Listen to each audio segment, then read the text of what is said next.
This episode is brought to you by New Moon Wishing, a self-care guidebook for wishful thinkers. Please see the link in the show notes.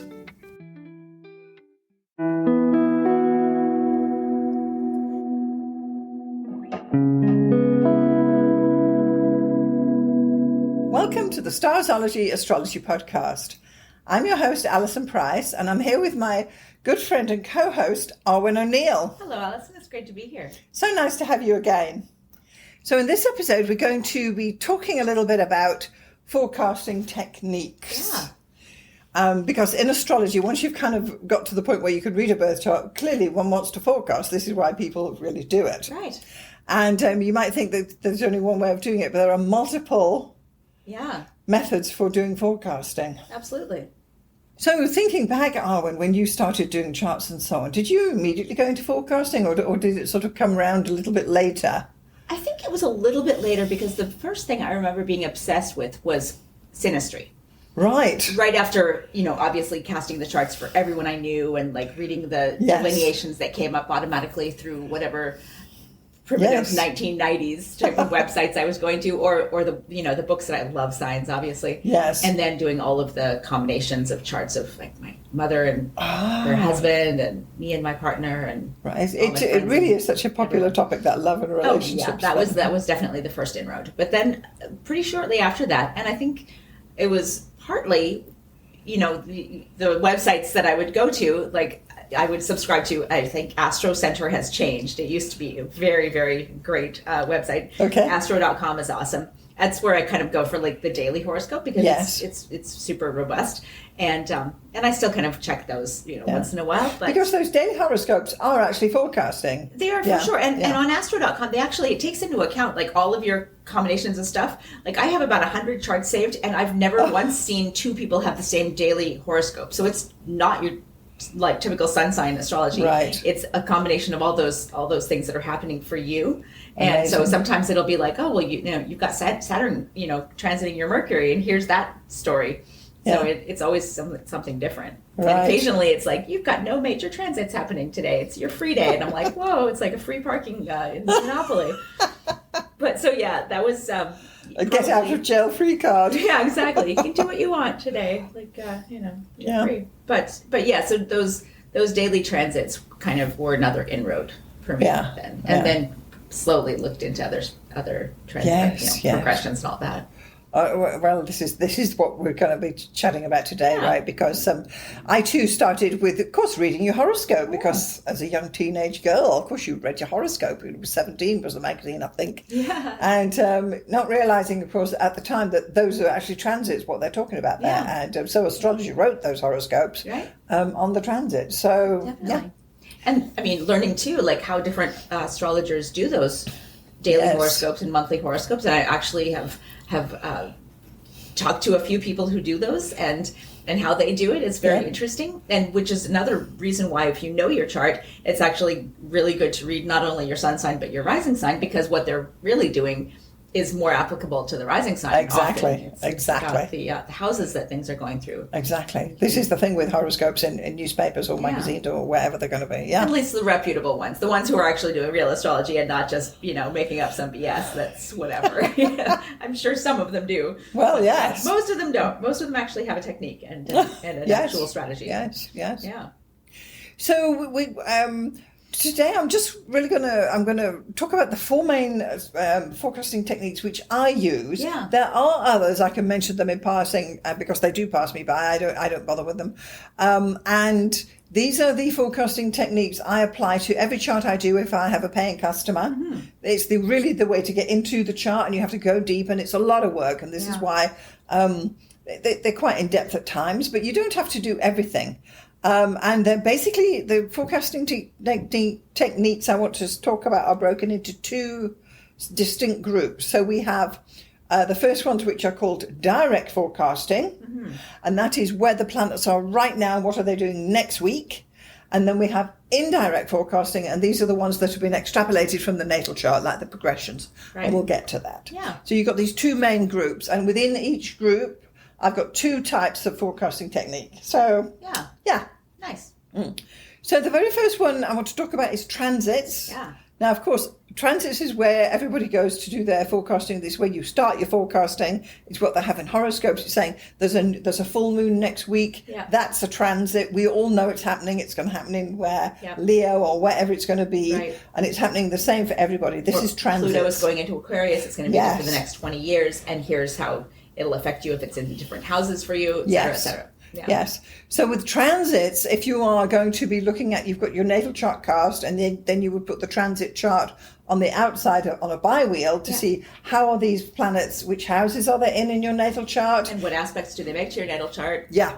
Yeah. Which aspects are they making, and are they going to change one of your houses soon or something like that? Because the transiting planet, which is just changing signs, so when Mars goes from Gemini into Cancer, that's happening for everybody. Yeah. But when it's changing a house, it's happening for you. Right.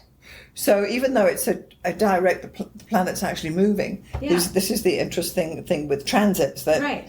once you get past step one of Yeah. transits, it really does develop into a broad. Right. And then there's the thing of like what transits are happening that are making aspects in the world. So maybe, Jupiter is conjunct Uranus, and that's actually happening for everybody. Yes. And that's almost like a generational thing because that only happens every, 6 years. 6 years, exactly.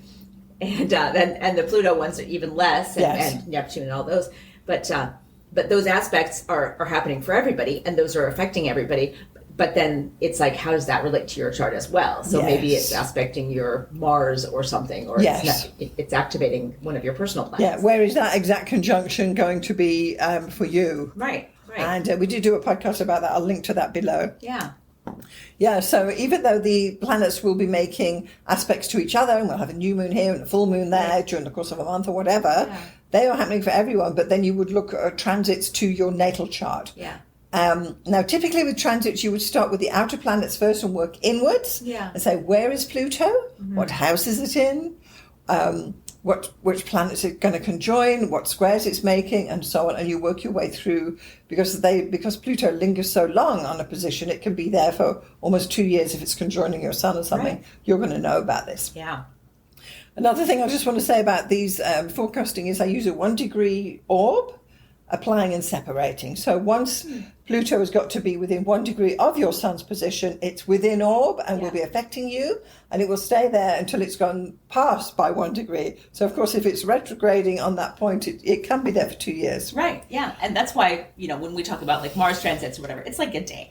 Yes. It's like, make sure that you don't start any fights today because Mars is going to be conjunct your sun or whatever. Exactly. Or opposite your Mars. Exactly. And with transits, you have to say to yourself, well, the transiting planet I'm looking at, is it big for me in my chart? Right. So if it's your chart ruler, say, for instance, you've got Scorpio rising, Right. you would then be concerned with what's Mars doing, what's Pluto doing, Yeah. and as Pluto is stationing and Mars is stationing, they will affect you because your chart ruler is stationing. Absolutely. Whereas that wouldn't necessarily affect me. Yeah. Yeah. And it's interesting. I mean, like I have horror stories about the aspects Pluto has made to my chart. Like, it's Yes. noticeable. Yes. It's like a little mini Saturn return, but it's Pluto, so it's like Ooh, there's no silver lining. It kills you. There is no silver lining. Yeah, exactly. So this is it. So with transits, you start at Pluto, then go to Neptune, Uranus, work your way in. Yeah. Really, there's not much point in doing lunar transits because they're just blinking past by in 2 days. Yeah. But solar transits, I've spoken about those where they last 1 month in each of your houses, and that can spotlight the area of life for you. But in general, you want to be looking at the outer planets, the conjunctions, and the hard aspects. And so that is basically how I work with transits, which is pretty straightforward. Yeah, for sure. And if there's an eclipse, you want to know, is that eclipse going to happen conjoining one of my planets? Right. Then it's important. Yeah. Or if, of course, you're having a child and it's being born near an Oh, eclipse. That's yes. always interesting. Eclipse babies. Ooh. Yeah. Well, I'm sure everyone who's pregnant who's listening to this podcast has got their chart for the It's day like, that what? their expected date. Yeah. Yeah. You certainly need to do that. Yeah. Yeah, that's certainly what all the ancient astrologers were doing when new, princes were born. Yes. Yes. Emperors, yes. popes. Just Google like popes and eclipses. That's a whole thing. Yeah. So thinking back over transits, can you recall any particular transit that throughout your life that was more impressive for you than another? Anything that stuck out or not so much? I mean, I've talked about my Saturn return probably like more than is appropriate in this lifetime, but I'm actually going to talk about one that happened a little bit earlier in my life because, as we know, I have Scorpio rising, famously, LOL. And when Pluto went into Scorpio in the 80s, I was like 11, 12 when it crossed over my ascendant. Okay. Wow. Yeah, Pluto over the ascendant is I can't recommend. Like 1-star rating. Right. Yeah, like right. not recommended. I went through a very, I wouldn't say awkward, but like these days you'd say there was like bullying involved. There was a crisis of identity.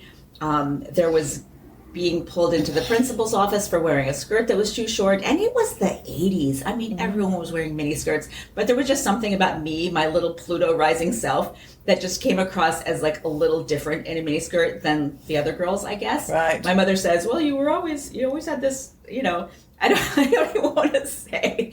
I was not like a glamorous person necessarily, but I had a je ne sais quoi, even at like a very young age. Yes. And I was always being mistaken for way older. When I was like 11, I would have like guys in high school hitting on me. When I was like 13, I had like adult men hitting on me and following me and it's never around. Stopped. I mean, I don't want to, it sounds so weird, especially on a podcast where like, what is she? But yeah, I was always very aware of other people's impression of me in like, I dare say, like a sexual, yes, kind of objective, a Plutonian way. A Plutonian way. Yes. And my God, my friends' parents were often terrified to let my friends like hang out with me because they thought there was something going on. Right. Like they thought she's a bad influence. I was not. I was like literally like the nicest, most sweet, generous, like helpful Virgo little girl. Yes. But I had this Scorpio rising that just sent shockwaves like, like this is danger, like there's something going on, Wow. I even had like some helpful, supposedly friend of, their parents ask if there was anything going on in my home. Like, has she been, like, really? And I'm like, what?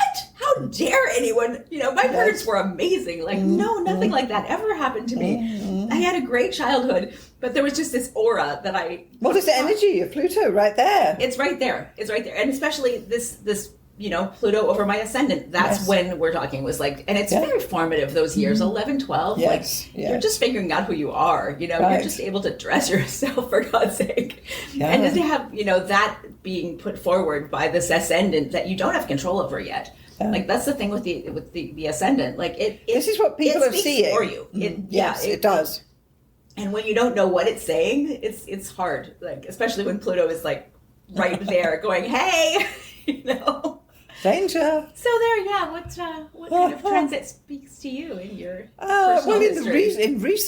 In recent history, I would say the second Saturn return, when Saturn came back to its same position, the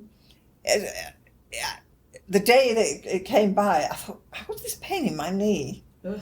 And so, to be honest, since then, there's been a lot of creaky aches and pains and bits of creak going on. And it's just definitely a feeling of slowing down. And I wouldn't say my life's catching up with me, but I cannot spring upstairs like I used to, or, this sort of thing. So I'm a bit more aware of my limitations. Let's put it that way. The bone structure. Saturn being the skeleton. And now the knees actually, they don't click, they just go. And I think, ooh. So I've stepped up, omega-3s and things like that does help. But suddenly I'm having to pay attention to it. That whereas before I never had to. Yeah. Never before. And that's the one in recently. I mean, back in the day, there was lots of other things going through. But these are transits that come through basically one time and change your life. Yeah. So, So not every transit's created equal, but the big ones we absolutely are going to pay attention to. Yeah. And of course, we focus on the negative. Well, there are also wonderful transits. There are Jupiter transits that we just don't remember, but amazing periods in our life that if we look back, we're like, oh, that was, that wonderful Jupiter transit through the 7th house or whatever, Yeah, we don't remember those ones, sadly. No, of course not. That's all Pluto and Saturn. So the second direct forecasting technique I want to talk about is, of course, it's not of course at all, but from my point of view it is, it's solar returns. Yeah. Now we've done a podcast about that as well, which I can actually link to as well. So solar returns are actually direct because they're going to happen every time you have a birthday. When your birthday comes up this year, you're going to have a solar return. And that solar return chart is a transit chart that is frozen in time for you for your birthday. Yeah. So that's why it's still a direct one, because we could then say, well, Pluto's going to be in Capricorn, and everybody knows this, you know. Yeah. So for that whole year, you're like, oh. Yeah. Yeah. So if you've got planets where Pluto's coming in, or, well, any of them really, Saturn or Jupiter are coming through, when it gets snapped and hard-baked into your solar return chart, that energy lives with you for the whole year. Yeah. So even though it's a transit, we're actually taking a snapshot of it and taking it with us. Yeah. Yeah. So solar returns happen. You get a new solar return every time it's your birthday. Yeah. And my solar return is different to your solar return, even because we have different birthdays. Right. But someone who's got the same birthday as you will have a very similar solar return chart. And depending on where they were born as well. Yes. Yeah. Yeah. Or where, yeah, exactly, or wherever they are. But if you've got it this week and the moon's in Libra, we're going to have the moon in Libra, or whatever, or it's an eclipse day. It's going to be an eclipse day for the whole year. Right. So in that way, it's taking a grip on the actual transit. So if you've been having something that's building up and building up and building up, and then your birthday comes, and it gets baked into that for another 12 months, it can extend, I want to say, challenging transits that may have already taken up 2 years of your life. And if it's still in orb, it will take up another one. So it becomes incredibly important to be aware of which planetary influences are coming through for each individual. Yeah. So if you're looking at your own chart, you've got to check that out as well and see what's applying, what's not. And yeah, definitely. Very important. Yeah. So now that we've spoken about those two, basically transits and solar returns, and of course we throw in eclipses there, we're now going to move on to the indirect forecasting techniques. And these are the ones where we are taking the natal chart and extrapolating it. And typically it's 1 day equals 1 year of your life. Right.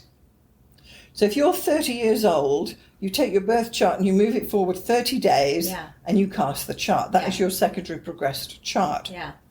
So from this, we can see that any progressed chart that you have, you've already lived through that transit for those first 30 days, and now you would get to your progress chart. Yeah. So the progress chart is very difficult to calculate by hand. It's so much easier with a computer. Yes. You just press the button and thank goodness I never had to do it by hand.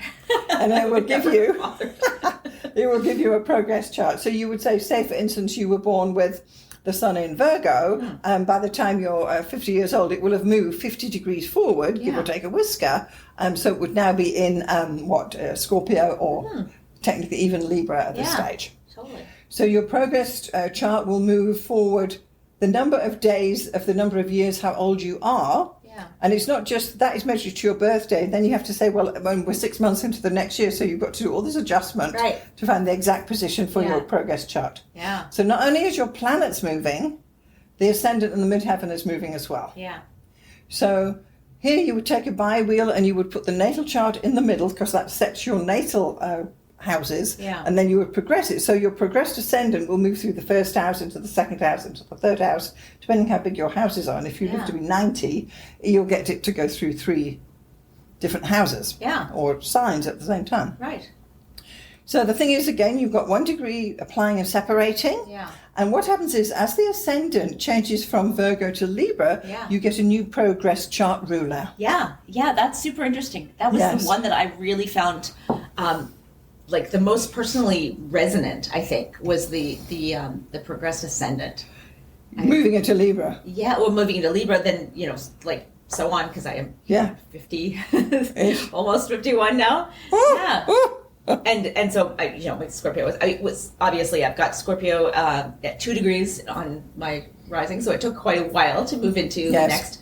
But yeah, it's interesting. I was super obsessed with comparing progress charts with partners for a while. Yes. And when you meet someone, right, when you met your partner and where your progress charts were. Exactly. And I actually found that my partner, who has Libra rising, in the 20-something degree, 21 maybe Libra, and I've got like 2 degrees Scorpio.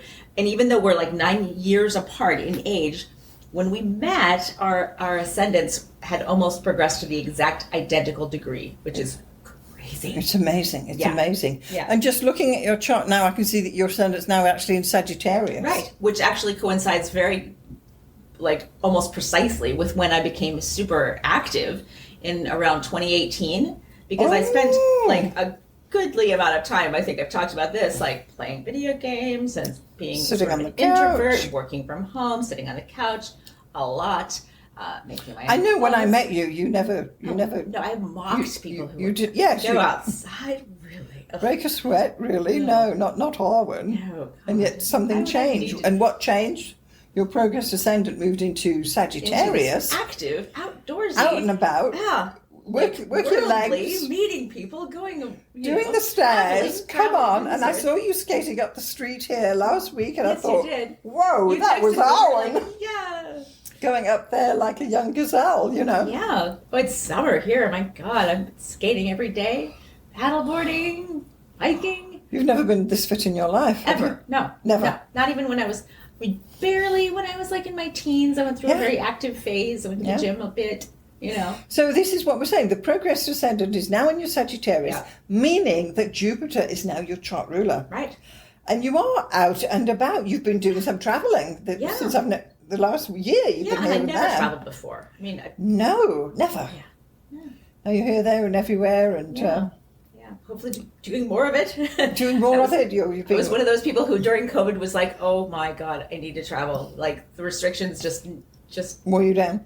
well, I mean, they just made me realize, like, oh my God, we have the ability to travel, like, as soon as we can again, like, we need to be doing this. And what about this Jupiter business that Jupiter's ruling broadcasting and that? Because I know during this period you've put yourself out there, not only with this podcast, but with your own work. Yeah. You're producing and The blog and communications. I mean, I've Putting been it out a communication specialist for a long time, but what's funny is just in my, day job, as they say, I was in internal communications for about the last 15 years. And this year I went into external communications. So now I actually got a body of work to show for all of my skills and whatnot. That's not just my personal blog and my personal podcast and writing. yeah, and you're loving it. You're relishing it. You're living and breathing it. Hey, you're definitely moving it forward. Yeah. Yeah. So this is what we could say about it. We could say that this. Yeah. Now the important time would have been the year when your progress ascendant changed. Right. And I think that was around 2018. I believe I looked and I was about like, 6 years ago. Yeah, because it's at 6 that's degrees. Exactly when I started doing all this stuff. And what about you? Yes, so interesting with my progress chart, because something I didn't say was normally you would start with the inner planets and work outward. So you go Sun, Moon, Mercury, and that. Because they move faster. Like just for the beginners here, when we look at a progress chart, we're talking 30 days from birth. So obviously the outer planets are going to be the same. Basically, anything like Saturn and whatnot is pretty much not. However, this is the point. So, because we only look at the Sun, Moon, Mercury, Venus, and Mars in general, you don't really pay attention to the outers because they don't really move unless much. it's at the very end of a sign. Exactly. When you're born. So I happen to have Jupiter very much towards the end of Scorpio, Right. and it actually moved into Sagittarius. It must have been 5 years ago, and so now, which is a good thing because it went out of Scorpio, where it really was neither here nor there, into its own sign. Yeah. So not that I've taken the stairs. But publishing? But, the publishing just keeps going. It's when I started doing the books and that with Amazon and just putting it out there because why not? Right. The gatekeepers aren't there anymore, so you can do all of this kind of thing. And I think it brought in actually optimism. Yeah. Whereas I think before that it was just, I wouldn't say I was ho-hum about life, but it was very much the same for many years. But now there are possibilities. Yeah. And I too have done more travel this year than I've done in the last 10 years. Yeah. That's awesome. And planning more things, which I never ever used to do. I was never someone to lean into my Jupiter. It just happened to just be there. So yeah. Wow. So that's the progress Jupiter changing sign. So that's important. And the year it changes is the important thing too. Yeah. So basically this is a little love letter to Sagittarius that we've both done here. Well, yes. Amazing. Thank you, Jupiter, for touching our lives. And yeah, exactly. Okay, so the second indirect forecasting technique I want to talk about is solar arc directions. Yeah. So a solar arc, it's to do with the sun. It's the arc the sun has moved from the time you were born till now. So it's actually the distance your progress sun has moved. It's the exact same degree. So if you're 50 years old, your sun will have moved basically 50 degrees from its birth position and be at a certain position. Right. So your progress sun and your directed sun is the exact same position, and the arc is the gap we're talking about. Ugh. So although we might say it's 50 degrees, it could be 48, it could be 52 point something. Right. And with a solar arc directed chart, what you do is you move the whole chart forward 52 degrees. Okay. Whereas with progressed charts, they're moving forward in time. So some planets can retrograde and not go anywhere.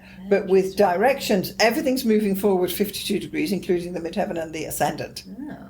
Yeah. So then your directed chart would again lie outside the natal chart, and you would want to say, well, do I have a conjunction coming in? Is Pluto going to conjunct that next planet for me? And well, who knows?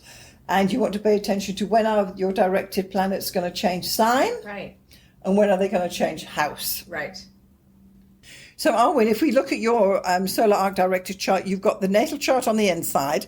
We then put the directed chart on the outside. So what's actually happened is we can see recently that your directed moon crossed your ascendant. That would have been technically about 2 years ago, 18 months ago. That is now coming from the dark into the light. So that's kind of a nice thing there. Yeah. And your planets are slowly moving forward throughout the chart. I don't see any conjunctions at the moment. Oh, well, yes, no. I stand corrected. Your directed Mercury is conjunct your Uranus in the 12th house. Wow. Yeah. So that should give you an opportunity to talk about the stuff that's buried in that 12th house through Uranus and talk about it or get it out or journal about it or have a conversation with people and well, that's interesting. think things through if that's something you would be, if that's something you're doing, digging back into that 12th house to find out whatever it is that's in there that you haven't really spoken about much. Interesting. Yeah. Maybe that will be coming up soon, that we will see what you're exploring. Maybe. Who knows?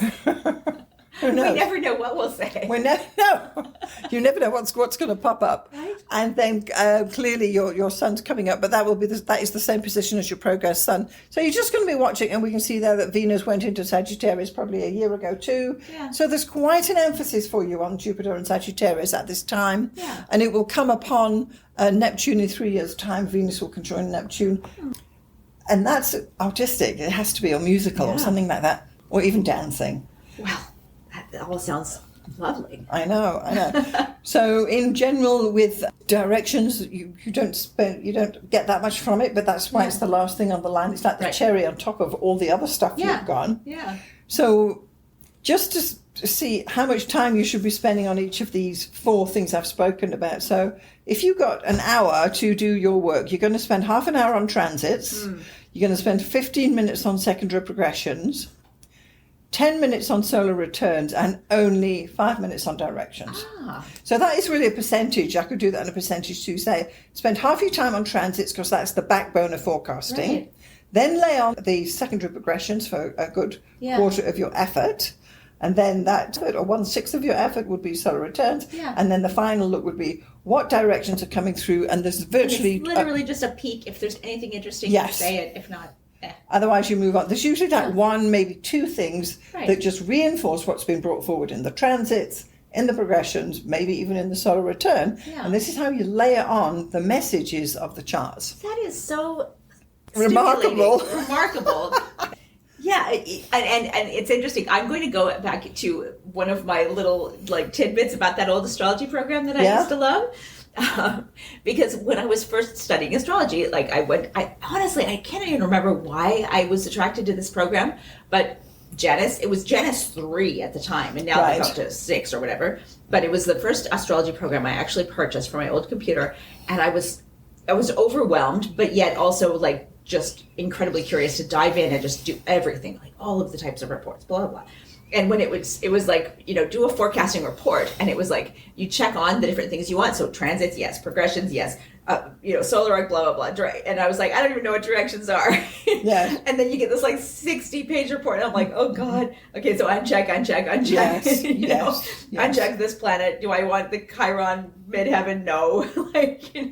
This is the thing. I mean, how long have you got? You really realize like, oh, okay, no, I'm just going to pare it down to, but yeah, the best types of software, you can actually fine tune that type of thing to where, yes, directions, but only if it's within like 0.5 of a degree or something, then you can get super fine tune it. Yeah. You see, this is why most astrologers only do transits. Yeah. Because they're dead easy, and we all know there's the full moon on Friday. But if you want to do a thorough forecast, you have to go into these other methods and realize how they're actually working. Right. So the thing is, I mean, how much time do you have? If you're doing a consultation, you're doing it for an hour, I usually spend 2 hours at least working on the chart. Yeah. And of that, one of the hours will be forecasting, because the first will be the natal chart reading. But the point is that you could do a whole hour of transits, but you're missing it a lot if you do that, because you're not getting the subtleties that are coming through here. And honestly, I wish I had seen that pie chart when I was first started, because I would have known, like, oh, okay, this is 5 minutes out of the whole hour. Yes. 5 minutes on the directions. You look at it, you say, oh, moon, Venus, boom. Fine. Yeah, exactly. Moving on. You're not worrying about like, transits to directions. That was another option, like directions to transits. Oh, I don't like that at all. What? No. Yeah. No. It's like, if I don't understand what the words even mean, I'm going to uncheck it. Well, this is it. You will get people who will take a progress chart and put transits against it, which is, to my mind, it's a bridge too far, because that's already an extrapolated chart, and you're just laying transits on that already happened. Right. So, if you want to combine two types of, or you've only got enough time and you will learn transits first. Everyone needs to know transits. Yeah. But the next thing, if you don't want to do secondary progressions, because it is quite a learning curve, I would go straight into directions, because then you're combining a direct method with an indirect method. Mm-hmm. And you're getting a personalized forecast rather than it's a full moon on Tuesday, because we all know that. But we want to know, when is her directed full moon? Yeah. That's important for her. Yeah. And where's his, Mars coming on his midheaven? Right. That's important for them. So you want to, if you can, is combine the direct with indirect. And if you really are good astrologer, you will do them all. Yeah. Because you kind of have to. In the right proportions. Exactly. Yeah. Not all forecasting techniques are created equal. Absolutely. So that's what I recommend. Yeah. Nice.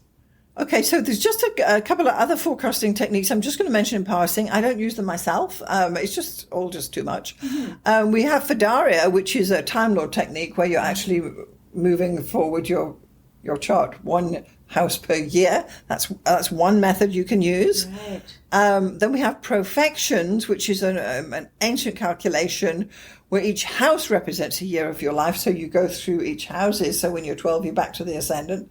And it's another way of looking at it as well. Wow. And then we have something called Primary Directions, which is it's like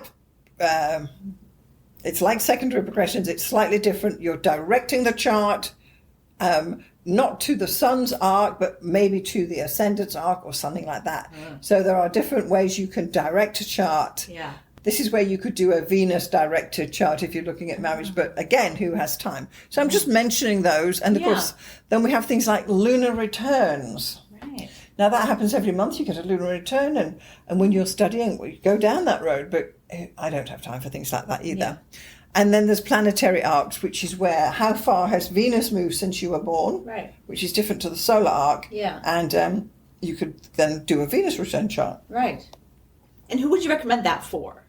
Someone who's doing marriages, weddings, relationship work, you're struggling with your relationship, or if my client comes and has a problem, I might do a Venus return chart to see, well, where is it? Right. What's happening? But it's a mission. And, and maybe especially if the transits or progressions don't reveal anything particularly traumatic, and then you do the direction. Oh, this is, okay, I see. Yeah, something like that. But as an astrologer, you kind of need to know what they are, and then you can pick and choose, because you don't have to do what I do. Yeah. You certainly don't have to do everything, and why would you? No. Yeah. There is a lot, and you've got to start somewhere, but so I would recommend anyone starting out would start with transits, know what's going on. You need to be able to say, as you're sitting there at dinner, oh, well, Neptune's in Pisces. You need to know this. Mm-hmm. You need to know where that eclipse is going to be in October, and you need to know when Pluto is going to. That's transit work, and as an astrologer, you kind of need to know those. Yeah. I don't always remember everything, of course, not as you do either. But Yeah. in general, I know where Pluto is.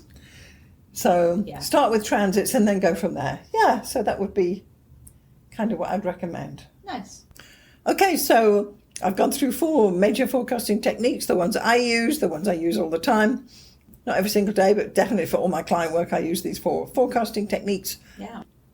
You, of course, can work with what you want to work with. So if you found value in this episode, please do consider sharing with somebody who may be interested. Yes, absolutely. And you're welcome to email us at starzology@gmail.com.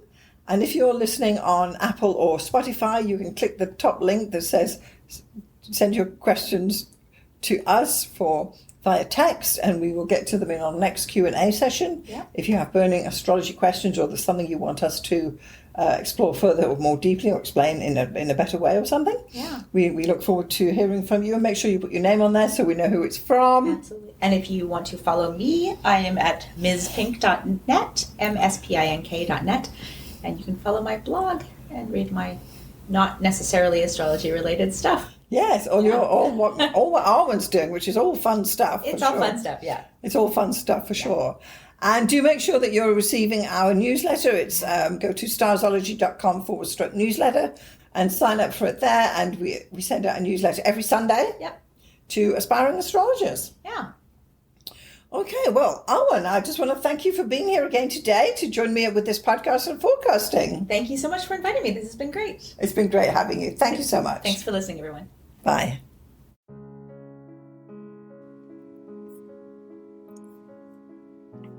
Thanks so much for getting this far through the episode. I just want to take a moment to tell you about the 2 main options of my astrology services. So the first one is coaching. If you are an aspiring astrologer, and by that I mean someone who's perhaps a hobbyist astrologer, or someone who's learning astrology, or a student, or you've got a few books and you've been doing it for a while, but perhaps you need a little bit of help to bring it all together, then maybe getting some astrological coaching from me would be the answer for you.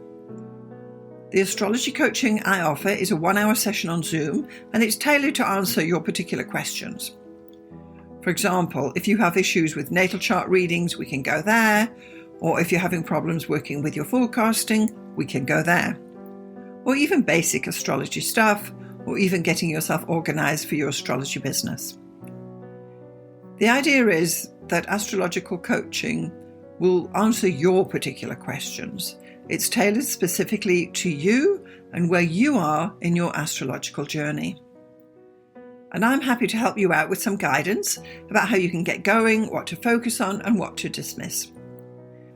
So that would be the astrological coaching for people trying to learn astrology. The second astrological service I offer is consultations. So this is for someone who perhaps doesn't know anything about astrology, but they just want to have their chart read or get their chart done. Call it what you will. So once more, this is a 1-hour consultation over Zoom. I will interpret your chart, tell you about the main features, tell you about where the energy is flowing, and all the rest of what is entailed in a thorough natal chart interpretation. I can also add in some forecasting in there too, bearing in mind we only have 1 hour. So just in summary, I've got coaching for people who want to learn astrology, and I've got consultations for those who want to get an astrology reading done. I'm Alison Price from Starzology.com. Thank you so much for listening. We'll see you next time.